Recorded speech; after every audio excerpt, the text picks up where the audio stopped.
Om Sahana Bhavatu Sahanau Bhunaktu Sahaviryankarvavahai Tejasvinhamadhitamastu ma vidvishavahai. Om Shanti Shanti Shanti.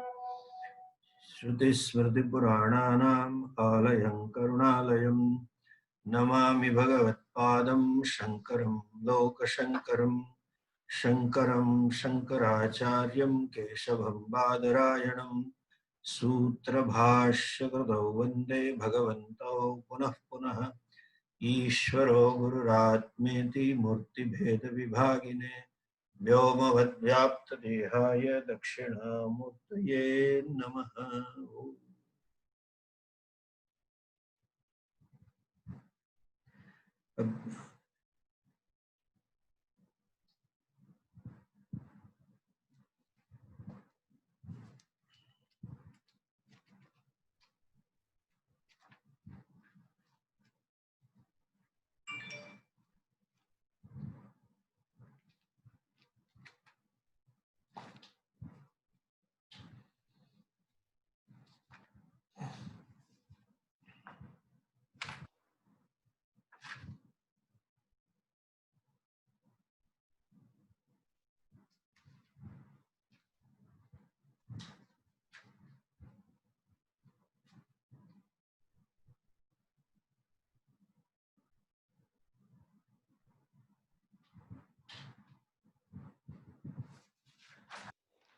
28th verse. I'll just chant twice. You can join second time. Kim Swarupami Tyatmadarshane Avyaya Bhava Purnachit Sukham. Kim Swarupami Tyatmadarshane Avyaya Bhava Purnachit Sukham. Yesterday we saw human life is constant, compulsive endeavor to meet oneself, to see oneself. Which self? The happy self. The self which is content. The self which is self-satisfied. Any moment of happiness is a moment of self-satisfaction. Any moment of happiness is a moment of self-contentment. And any moment of happiness is a moment of self-acceptance. As an individual, we don't accept ourselves as I am. My limitations, my failures, or my situations which are undesirable to me, they always loom large in the mind. There is a feeling that I have not made it, I am not up to it. And sometimes there is a self-loathe, self-low image. You look down upon yourself. Moment of happiness, you just accept yourself. That moment of happiness, you are satisfied with yourself. Even with a person about whom one may have some complaints, some issues. But then when there is a moment of happiness with that particular person, when issues are resolved and you pardon each other and are happy with each other, at that moment, that person is perfect. No issue, no complaint. I have seen couple fighting with each other, saying all kinds of things. Mara Bapa kya tamari jode parinavi? All set of statements they say each other.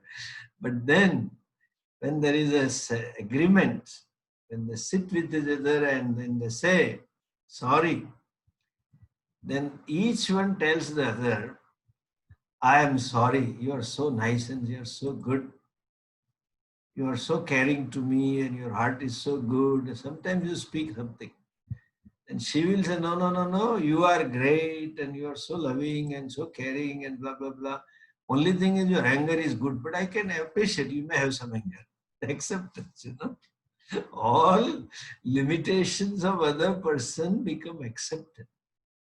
Happy moment means self-acceptance. No complaint. That is called fullness. Why I am repeating all this? To emphasize or to negate this particular misconception.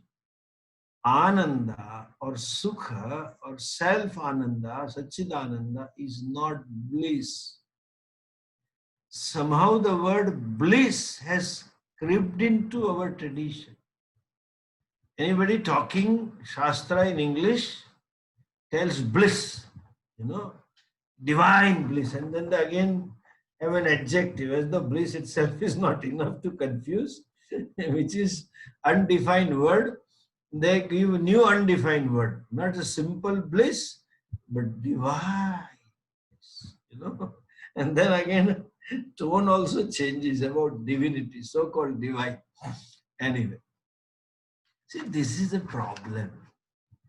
See, this is teaching, you should know. Teaching Shastra is altogether different thing. Teaching means communicating, defining, making the other student clear, just not using big, big words and getting away with some advice here and there. It's not teaching. So painful nowadays, nobody teaches. They just give some advice here and there and use some words and create a mysticism. Create something experientialism, that you have to experience the self, experience the happiness, go to that place, state, and etc. All kinds of confusion. Please understand. Sukham, Swarupa Sukham. Ananda means Sukham, simple Sukham. Happiness. What is the difference between Swarupa happiness and Vishaya Ananda? Vishaya Ananda and Swarupa Ananda. That's all. That Ananda is same. Like a small fire and big fire. Fire is fire. There is no difference. Similarly, the so-called Vishayananda and Atmananda, they say they are different. No. Atmananda is Vishayananda. Vishayas don't have any Ananda.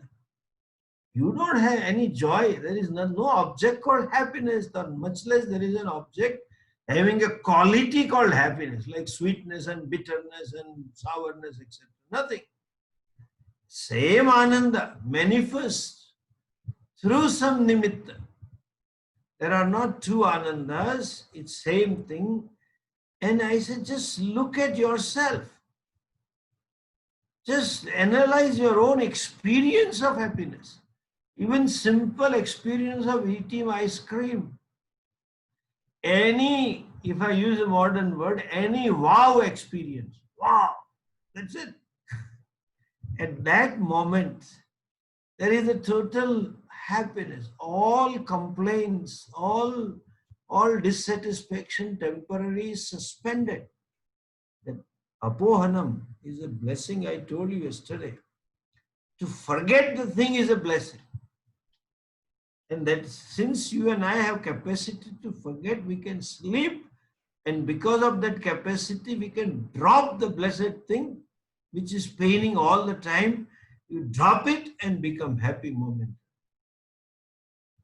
That happiness is Swarupananda only. But the only difference is you don't know that this is Swarupa. There is ignorance. The fellow himself is ignorant, or fellow herself is ignorant, and therefore thinks that it comes from Vishaya. Vishaya Which Vishaya can, which object can give you happiness? Only that which is in alignment with your likes and dislikes. Those Vishaya which you like, alignment, complete alignment, that Vishaya can give you happiness. And that Vishaya which you get rid of it, which one? Which are in alignment with your Dvesha, you dislike it, that makes you happy. So happy moments are only Swarupa manifestation. There is no happiness anywhere else. It is you only manifesting. So there is no difference in a way between Vishayananda and Swarupananda. However, we can say there is a difference. What? That Swarupata, by nature it is same Ananda, but because of ignorance there is a difference. What is that? Vishayananda is perishable. The joy that you have today, first time when you had the first experience of Vishaya, and the 10th and the 20th and the 30th experience, the amount is on diminishing. One. Then this Vishayananda is born and dies. It comes into being and you lose it. So, because it is ephemeral. And then Vishayananda, always there is a sense. Wish I could have something more of this Vishaya. Now you have the best car available. You bought it, the best one. But then after 6 months you feel, I think I should have something more because the new model has come. So Vishayananda is Vyayi. Vishayananda is Bhava, comes into being and you lose it. And Vishayananda leaves you incomplete. Whereas Swarupananda is Avyaya, Abhava, Purna, Chit Sukham. The second line of the shloka. You know, that second line says, what the first line is, Kim Swarupame Tyatma Darshane Avyaya Bhava Purna Chit Sukham. It's a Purna Sukham, that is a Abhava Sukham, this is Avyaya Sukham. Now you may ask me, Swamiji, if it is same Ananda, why this Sarupa Ananda is Avyaya, Abhava and Purna, and Vishayananda is Apurna, Bhava and Vyayi? That is not true. Ananda is same, but then it gets clouded. It gets covered. It gets veiled under your ignorance and notions. Like the sun, the heat and the light that you get from the sun is same. But when it's a cloudy day, sometimes cloud covers and sometimes cloud don't cover. Therefore, the sunlight gets covered. You lose that sunlight. You get a partial light. You get a temporary light. Sunlight comes into being and goes, which is because of the cloud. You think cloud brought the sunlight. If someone thinks that cloud brought the sunlight, it is like saying, Vishaya gave me happiness.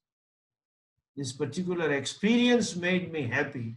In fact, the experience of a given object or a situation is like removal of the cloud. And the clouding took place because of, in terms of your likes and dislikes. And likes and dislikes are there because of the ignorance and the notion. That notion is twofold. One, that I am unhappy, I am dukhi, I am samsari, that's ignorance. And second fold, that vikshepa shakti of Maya. This is avarana, covering. And that's a projecting, non-apprehension and misapprehension. I am dukhi and sukha lies in the world outside. This is a cloud. Basically, ignorance is a cloud. Expression of ignorance is in the form of conclusion at the level of buddhi. Aham dukhi, jagat is sukha sadhanam. And then, which jagat? That is my subjective jagat. My subjective perception, my subjective values, my subjective notions, Jagat of that notions, those values, those attitudes is Sukha Karana. It is called Raga Dvesha. That veils the happiness, which is myself. That gets removed momentarily when there is an alignment with the Vishaya, Raga Vishaya, you feel happy. It is not the Vishaya that gives rise to Sukham. It is the Swarupa Sukham that manifests at those moments. As long as I can hold on myself, as long as I can keep myself free from pressures of those likes and dislikes, so long I remain happy. Moment the new cloud of raga dveshas come to me, starts covering, the happiness is lost. But then basically it is self-ignorance, and that is yourself. In next two verses, Sri Ramana Maharshi concludes this text. Let us see the verse number 29.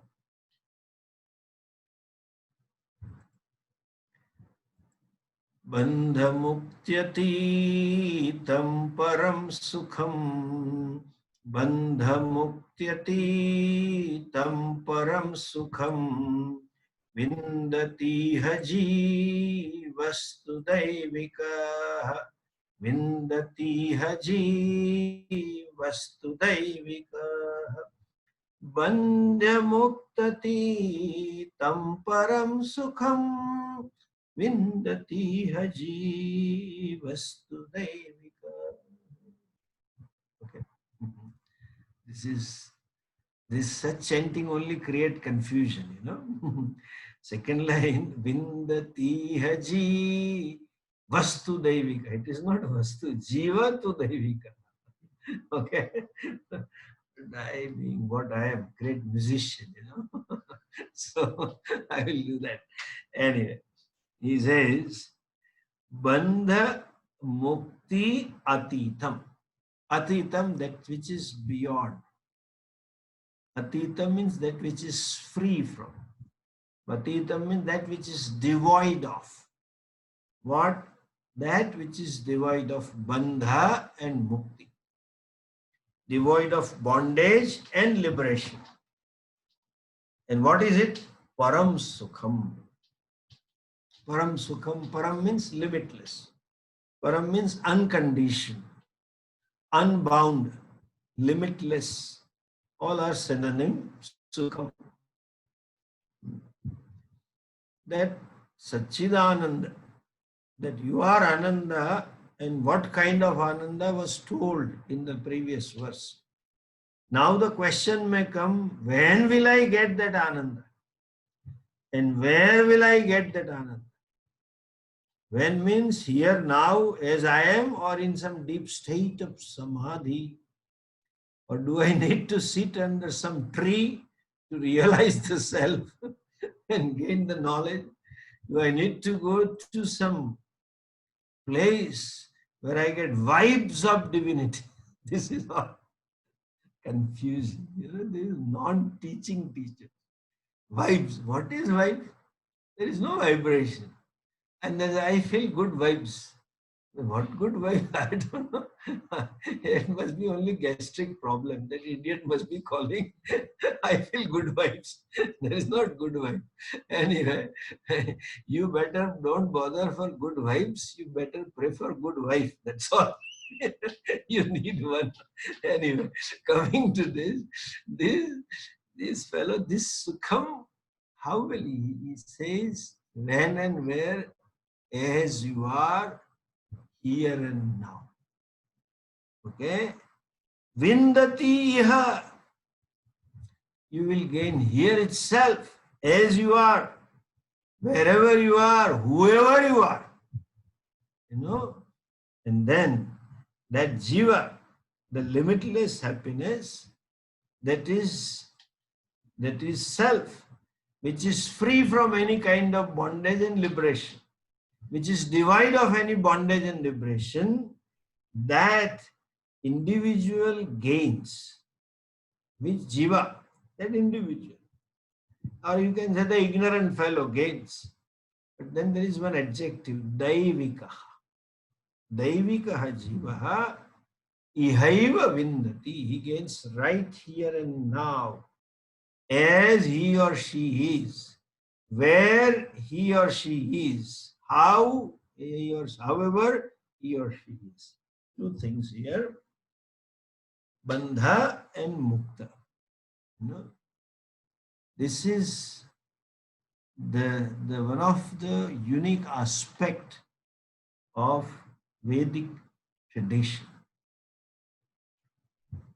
All religion promise happiness some hereafter, going somewhere, and certainly not here. Uh, Whatever happiness offered here, they are offered by these commercials, advertisements, not religion. No religion will say you will get happiness in holy city here, etc. No such. But those marketing guys will say, you come to this resort and you come to this hotel and you will get happiness and you will be happy. But religious fellows never say that. They promise hereafter. Vedanta says it is right now and here. That part I'll see little later, or let me finish that. The, the bottom line of all human pursuits, from time immemorial to time to come, I use the word human pursuits. Nothing to do with the nationality or belief or religion or sex or age. What is that one wants? Niritishayam sukham me bhuya. May I have limitless happiness. Anumatram api dukkham ma bhut. Even an iota of unhappiness I may not have. That's what each one of us want. That is why if the offering, the choice that is given by religions hereafter is all happiness. Some place, being with somebody, whereby you can be happy, totally happy. Whether the total happiness may be in terms of eternal dinner or maybe in terms of getting some pleasure things, objects and people over there, or maybe whatever Vedas have descriptions, Swarga, etc., that you become free.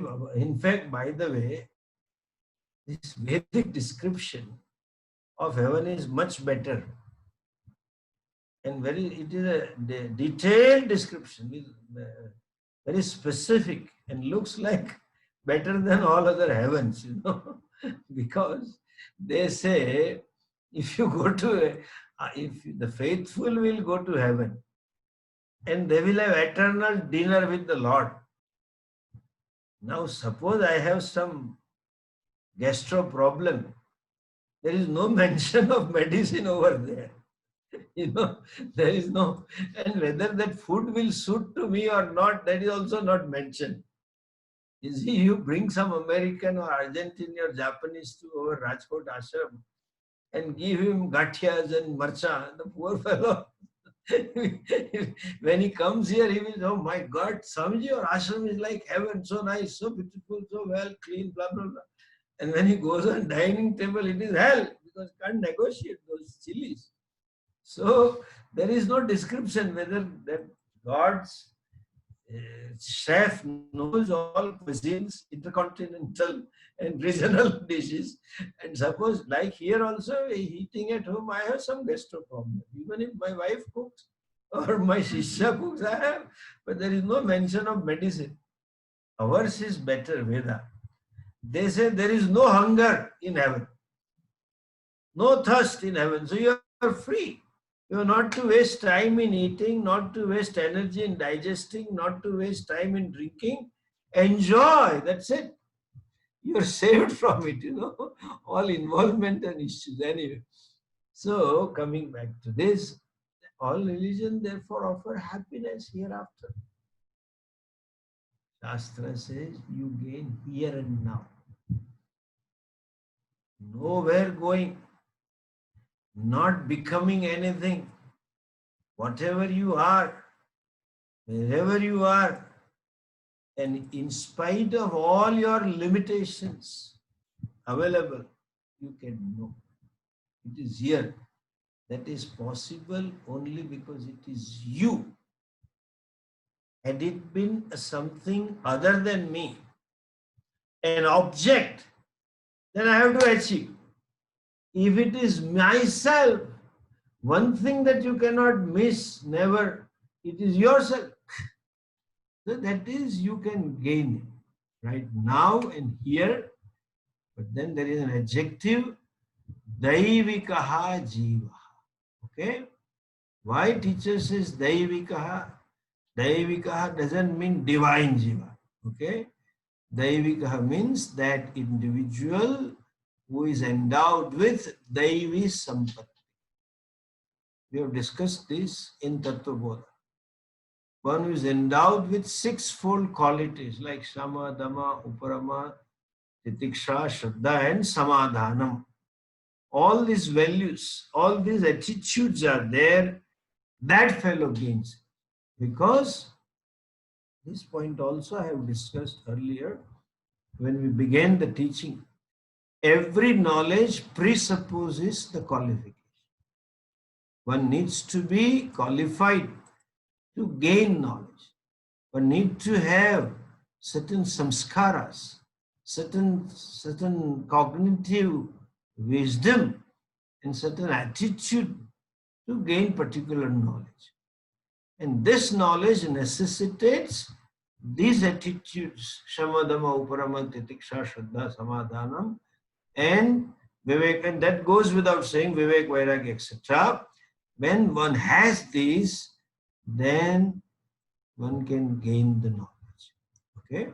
Otherwise, you may know the words, you may know the word meaning, but it's typical. I've seen so many people asking Pujya Swami, because he was from the south, and then there were quite a few south devotees from Tamil Nadu. Swamiji, your lecture was awesome. So clear. I am Ananda, I understood. But, why? But if you understood, I am Ananda, why there is but? That shows the assimilation of knowledge has not taken place. Understand? That you have not owned up the wisdom. It is like saying, Swamiji, I know I should not worry, but then why? But if you know, stop worrying. Swamiji, I am really suffering from anxiety and fear. What? Suppose I get corona, and then what will happen to me? I said there are only two possibilities. Either you will recover or you will pass off. Then the fellow says, Swamiji, but if I recover, then it's fine. But if I die, then you have nothing to do. Bhagavan will take care of you. Rest others, your relative have to do. I know I should not worry, but that person has to be together. The togetherness of the personality comes by Devi Sampati. And when you are together, the word speaks to you. You can assimilate those words. You can own up those words. Therefore, he says, Daivikaha Jiva. The individual who is endowed with these qualities can see and own up himself or herself to be happiness, Ananda, here and now. Because it is you. Since it is my Swarupa, and since I cannot miss it is available to me all the time, here and now. Iha vindati. And what is this Sukham? What is this self? This self is devoid of bondage and freedom. Self is free from, or it is beyond bondage and freedom. Then the question may come, Swamiji, if it is not bound, why should I study Shastra? Why should I develop this Devi Sampatti, all those Samadhamadi, etc.? Why should I live certain disciplined life and do some upasanas and japatapa, etc.? Why should I do manana nidhyasana if it is not bound? True. It is not bound that you have to see. That is a freedom. What is bondage? Please understand. Especially we Indians use this word very loosely. संसार बंधन में है, हम लोग तो बंधन में जीते हैं. We live in bondage, we are in bondage, bondage they say. We have to see this word meaning clearly. Like seeing what is Atma Sukham. What is that so-called bliss? Purana Sukham. You have to see it. What is bondage? Bondage means sense of limitation. Bondage means dukkha. There is a saying in Sanskrit, Sarvam Paravasham Dukkha. Any kind of bondage is dukkha. Any kind. Like the jail is a bondage for the person who is punished to be in the jail. But jail is not a bondage for the jail officer. Understand? So it doesn't pose limitations, doesn't pose boundaries. The bondage is a sense. The sense that is centered on I. There is a sense. Look at yourself. There is a sense centered on me, myself, that I am limited. I am unhappy. That is bondage. And there is a sense, I am doer. I have to do certain things. I have to attend to these things. I have to attend my dog or my relative or my pet or my house or my car or whatever. Have to do. Iti kartavyata. Sense of doership and sense of enjoyership. That is bondage. The karta bhokta is bondage. To look upon myself as subject, as doer and enjoyer is a bondage. And as per the law, this order or niyati of karma and karma phala, since I am a doer, the karma phala comes to me. And since the phala is there, to exhaust that phala, I need to have a proper body. I need to have proper means, sense organs, and I need to have corresponding objects and infrastructure and situation. That means I need to have different janmas. That is bondage. Bondage in India, generally people will think birth and death is a bondage. But birth and death itself is not bondage. Because having been born and to die, and in between all the way, it is all dukkha. Birth is dukkham, childhood is dukkham, teenage is dukkham, youth is dukkham, middle is dukkham, old age is dukkham, living in India is dukkham, living in America is dukkham. Because if you live in India, remember China, then there is a dukkham. Unnecessary, that fellow is harassing. Live in America, you remember the president, then become dukkham. What a president we have. Then you become another dukkham. Live in Canada, then you have another dukkham because the prime minister is too lenient to expats who are coming and giving money and our taxpayer money and all kinds of problems they have in Canada also. Birth and death itself is not much of a problem. In between, the life is full of dukkha. Understand? There is a saying, Janma Mrityu Jara, Vyadhi, etc. Janma Mrityu means Dukkha Parampara. That is bondage. Any situation is bondage if it gives me unhappiness. And the same situation is not a bondage, it makes me happy. Like this lockdown, Corona lockdown. We had a very long lockdown in India. And most of people, those who know me, they know me. I have to travel a lot. 220 plus days I keep traveling. And even when here little short trips that are not counted, I go in the morning and come in the afternoon, etc. Then they call up and then they say, because now they have nothing to do. So they keep calling. How are you, Swamiji? I said, I'm fine. So where are you? I said, I am here in ashram only. Routine question. This is how people greet me. How are you, Swamiji? And where are you, Swamiji? And he says, where are you means what?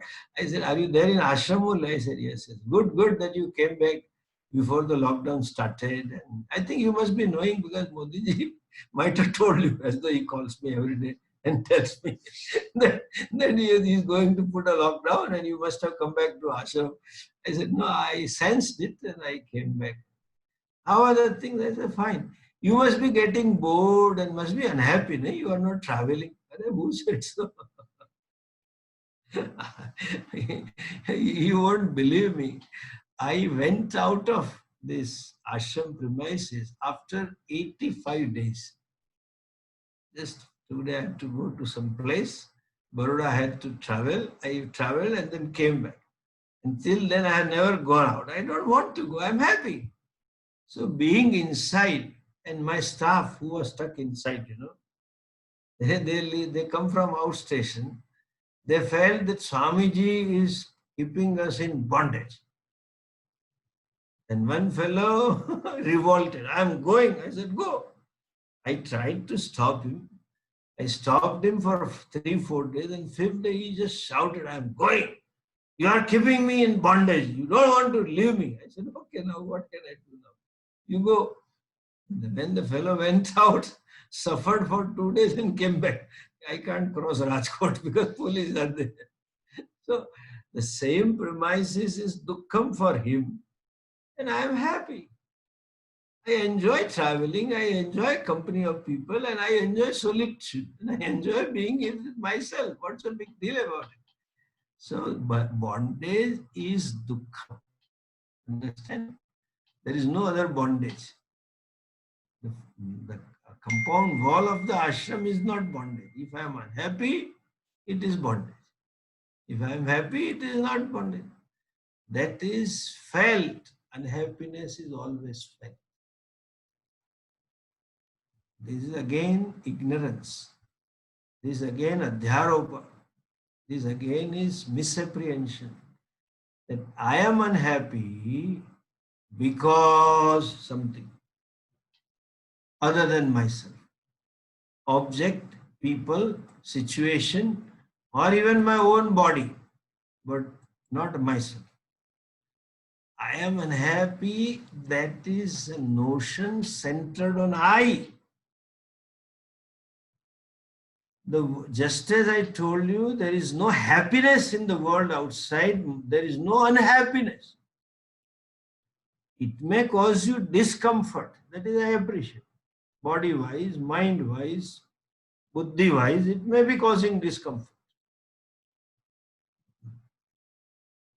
You may not be feeling comfortable, but then it can never, just as it can never be source of happiness, so also world can never be the source of unhappiness. This I am unhappy is a sense, and that sense is centered on me, the person. I think I am unhappy, whereas I am Ananda. That is, I feel the bondage. Since the sense is on I have to work for moksha.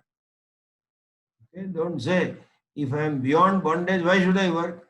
Okay, if you don't feel so, the self is unhappy, then don't work. If you feel so, I am unhappy, then you have to work for it. So the seeker, when the seeker is seeking moksha, what is moksha? To know that I need not work for moksha. To see it clearly. I need not work for moksha. Why? Because I am already muktaha. Why? How come I am already muktaha? Because I was never bound. I was never dukhi. It was a sense centered on I that I am dukhi. It was born out of self-ignorance. Anandoham, anandoham. That discovery itself is a discovery that I was never bound. Therefore, traditionally they give an example. It's like waking up from the dream. When you wake up from the dream, all agonies of the dream, all the pains, all suffering suddenly disappear. You discover that I had no suffering. Whatever I felt that I had a suffering was only a projection. There was no real suffering.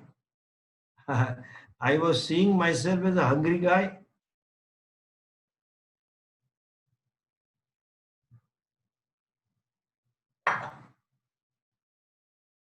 Hunger was projected on I.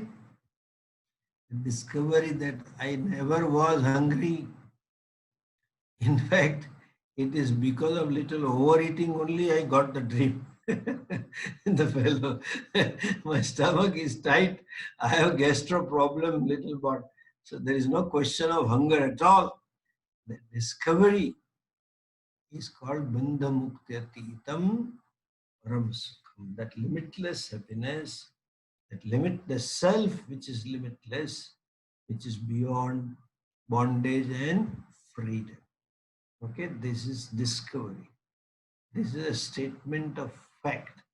This is a statement from out of wisdom, not a statement by an ignorant person. Ignorant person cannot say this. If he or she says, it is meaningless statement. As long as there is ignorance, so long there is moksha is true. As true is my bondage, so true is my liberation. The moment I know, see it falsify, I can see or I can falsify that bondage is false. That sense of being dukhi is apparent. Sense of being limited is apparent. That once the apparent nature is discovered, then you discover that freedom is also apparent. The cause was apparent. Freedom is also apparent. Bondage was apparent. So freedom also is apparent. That is wisdom. Ihatu daivikaha. He sees one who possesses this daivi quality. Daivika means one whose mind is relatively free from the holds of likes and dislikes, from the shackles, from the pressure, inner pressure of likes and dislikes. He is free, a little abiding mind that is free from agitations and reactions, mind that is free from patterns, unconscious patterns. How you behave, that person who has done some self-introspection, who is a deliberate person, who does things deliberately, not simply out of reactions, that person is Daivikaha, and he gains Param Sukham. In fact, the Daivikaha Jivaha, the one who is relatively together, the one who is free from reactions, relatively free from patterns, relatively free from mechanical response, would be relatively happy also, would be relatively content also. To the extent you become free from the holds of likes and dislikes, to that extent you become free. To that extent you become happy. To that extent you become self-content. And that relative self-contentment, that relative freedom, that relative growth from my own likes and dislikes helps one to own up absolute happiness, absolute peace that is yourself. Okay? So, Daivikaha Jivaha also can be said to be relatively happy person, relatively content person, relatively self-satisfied person, relatively self-accepting person. And I would add this, relatively self-loving person, not self-criticizing, not self-condemning all the time, not self-loathe, self-happy. That relative will discover absolute. And he concludes this in the last verse. See the next verse. Ahamapetakam nija vicharanam. Ahamapetakam nija vicharanam. Mahadidam tapo ramanavagyam. Mahadidam tapo ramanavagyam. Ahamapetakam nija vicharanam. Ahamapetakam nija vicharanam. Mahadidam tapo ramanavagyam. Mahadidam tapo ramanavagyam. Mahadidam tapo ramanavagyam.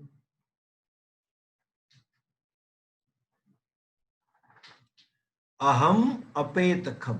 Apetakam means that's his kartri, that does something. Apetaka. Apetakam. That means that which destroys. Aham apetakam. That which destroys, that which removes, that which annihilates. Aham means ahankara. Okay? And nija vibhanakam. Nija vibhanakam. Vibhana means shining, revealing, discovering. Nija vibhanakam, that which is revealing the self, that which is giving wisdom about the self, that which is discovering the self. So, the destruction of ahankara, removal of ahankara, and discovering the self or revealing the self, this is indeed a great tapas. Mahadidam tapas. This is the greatest tapas, and these are Ramana Vagyam. These are the words of wisdom of Ramana. Ramana Maharshi says this. Ramana Vagyam. This is Ramana's statement. The Ramana Maharshi's teachings. Okay, these words of wisdom, but these are the teachings of Ramana Maharshi. So he is talking about tapas. Okay. So tapas means self-decided, self-inflicted suffering, and that too done for Ishvara. Then it is tapas.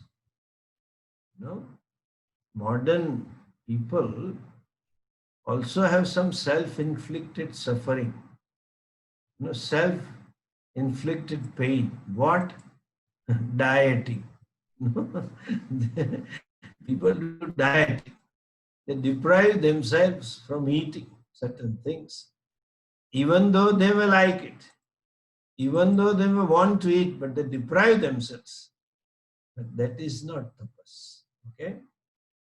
When it is done for Ishvara, keeping Ishvara in the center, then it becomes tapas. Like even This, these modern Indian senior citizens tell me, Swamiji, I go to this temple every day.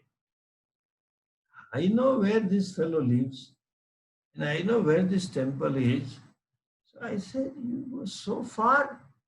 The temple is almost 3 to 4 kilometers away and it's all traffic. How do you manage?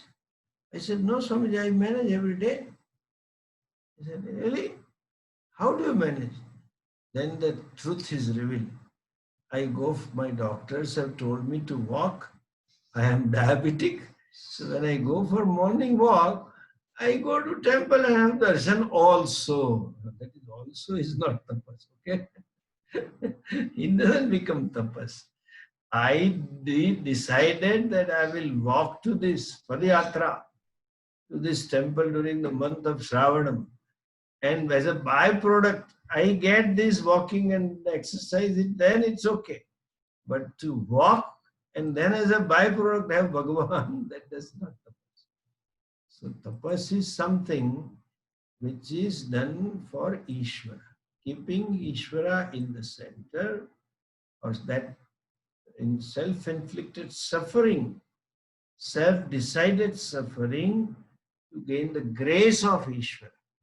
That is tapas. Okay? One thing. Just to tell you this, there should be general attitude to do tapas. More so when we call ourselves to be Hindu.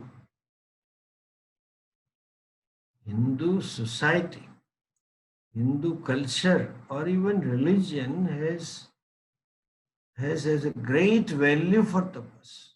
Look at this. Look at our culture.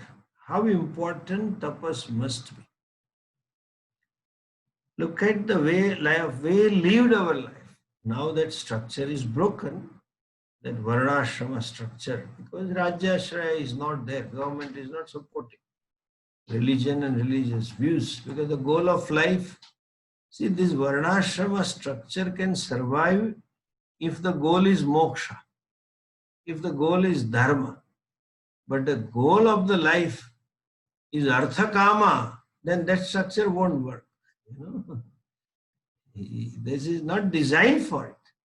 Like a school building is not designed for a family to live, and a home is not designed to run a school. It is not designed. So our culture or way of living, our whole Hindu lifestyle was designed for dharma and moksha. Moksha was a goal. If kama is a goal, then you don't need varnashrama. Artha kama is a goal, you don't need anything. Anyway, look at that lifestyle, especially for a seeker, how tapas is important, because we are here seeking moksha. We all are mumukshus. And for a mumukshu, you should have one may have a value for tapas. General attitude, general love to do tapas. Look at our culture, ashramas. Just keep aside the varna, Brahman, Kshatriya, Vaishya, Shudra. All the varnis had the same ashrama.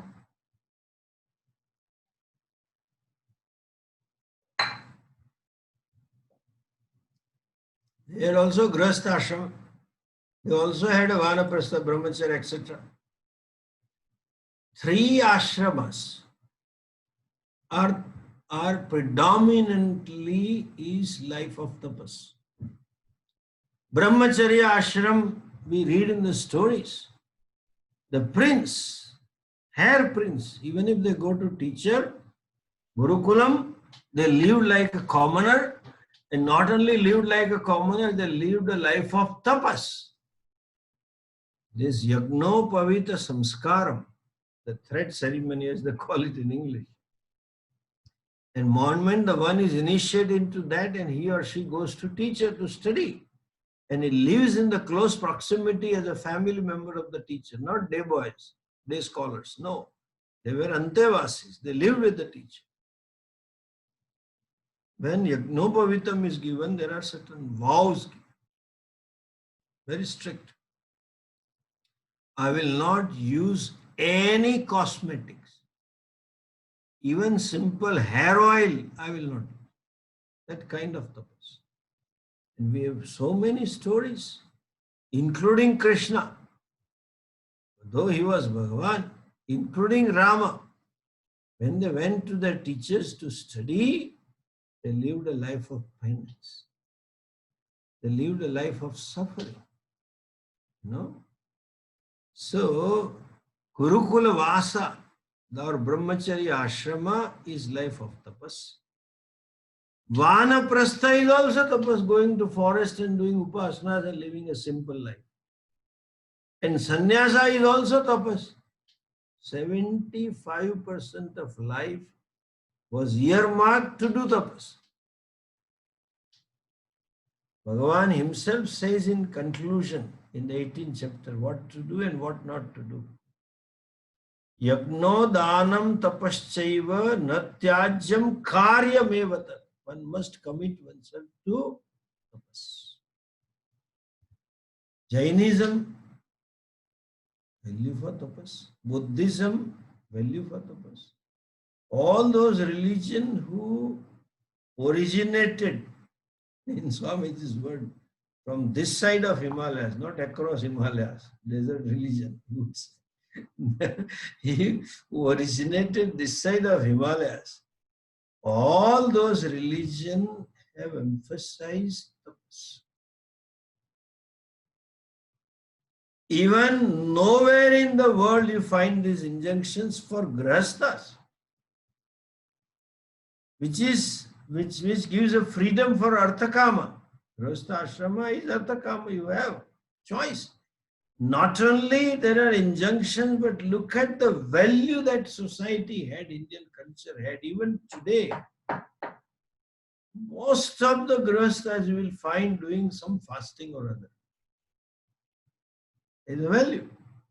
If not, Chaturmas, every week some Monday or some Ekadashi or some Purnima or something, some value. And in India, in every region you will find some temple, some place.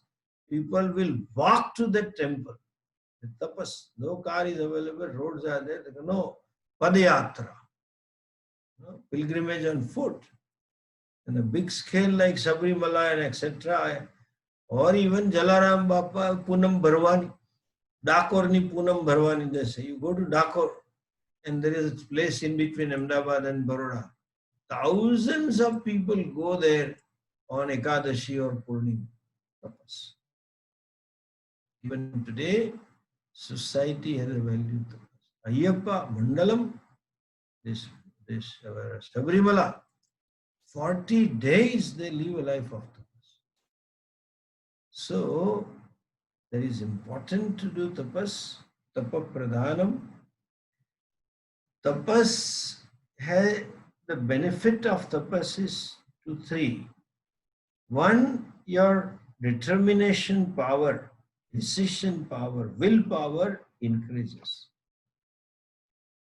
Second, you get mastery over your mind, over your instincts, over your reactions.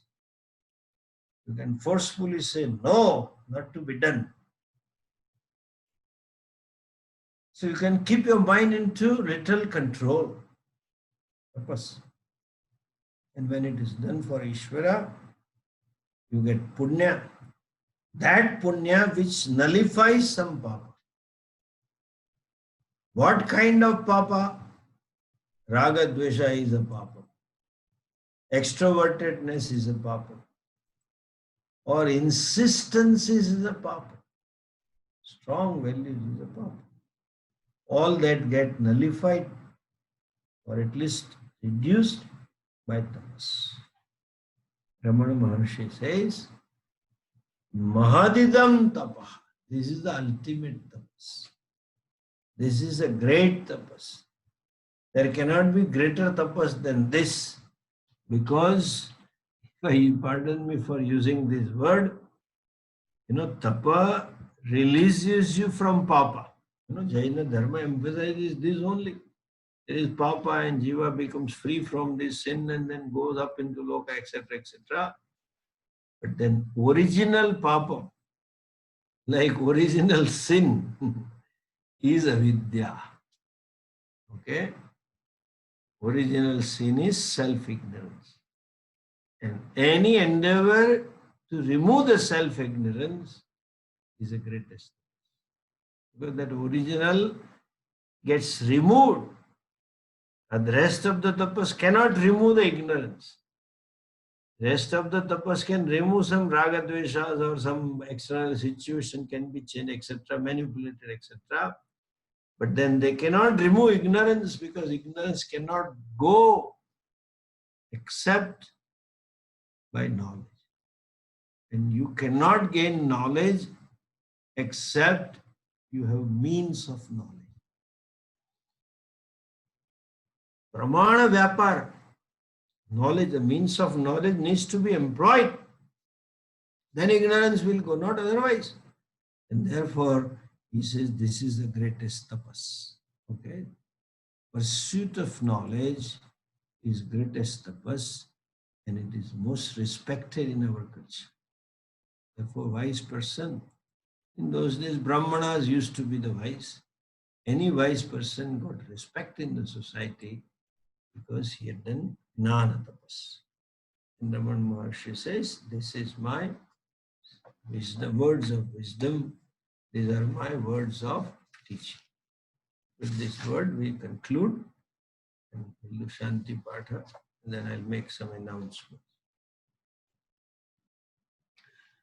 Om Purnamadah Purnamidam Purnat Purnamudachyate Purnasya Purnamadhaya Purnamevavashishyate. Om Shanti Shanti Shanti. Harihi Om Shri Guru Pyo Harihi Om.